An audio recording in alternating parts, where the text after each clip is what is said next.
இன்றே டவுன்லோட் செய்து உங்கள் ஃபேவரட் ஷோக்களை என்ஜாய் பண்ணுங்க. என்ன பாரதி தூங்கிட்டீங்களோ? டிஸ்டர்ப் பண்ணல? அதெல்லாம் இல்ல மேடம், சொல்லுங்க. இல்ல, ஆதித்யா இன்னும் ஆதி கூடவே இருக்கான்.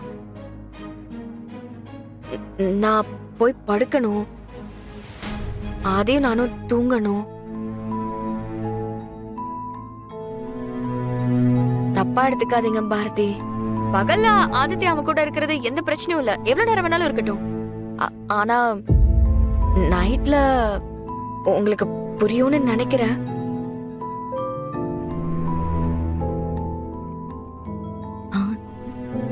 நான் வந்து நான் ஆதித்யாவை கூப்பிட்டுக்கிறேன்.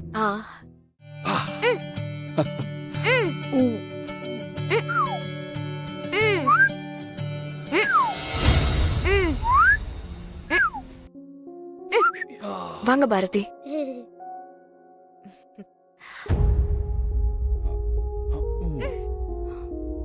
ஆதித்யா, டைம் ஆச்சுல, வா போய் தூங்கலாம். நான் இங்க தான் இருப்பேன். ஆதி அங்கிள் கூட தான் தூங்குவேன். ஆதித்யா, சொன்னா கேளு, வா நம்ம ரூமுக்கு போலாம்.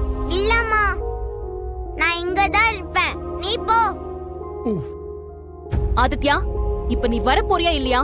பாரதி, அவன் இங்கே இருக்கட்டும், ஒன்னும் பிரச்சனை இல்ல. இல்ல சார், அவன் இல்லாம எனக்கு தூக்கம் வராது. ஆதித்யா, வான்னு சொல்றேன்ல. நான் வர மாட்டேன், நான் இங்க தான் இருப்பேன். நீ போ, நான் வர மாட்டேன். சொல்லிட்டே இருக்க, இப்ப வர போறியா இல்லையா? வா.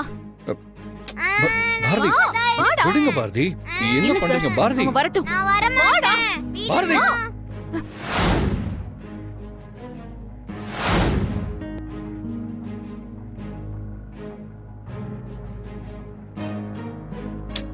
பாரதி, அவனை ஏன் கட்டாயப்படுத்துறீங்க?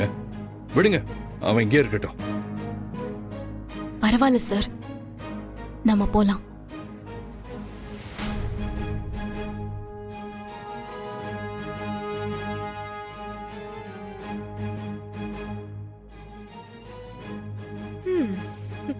என்ன இது?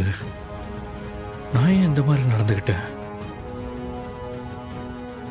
ஆதித்யா அவங்க பையன் தானே, அவனை திட்டுறதும் அடிக்கிறதும் சாதாரண விஷயம் தானே. ஆனா என்னால ஏன் அதை தாங்கிக்க முடியல? எப்படி முடியும்? ஏன்னா ஆதித்யா உன் பையன் தானே. அப்போ உனக்கும் வலிக்க தானே செய்யும்.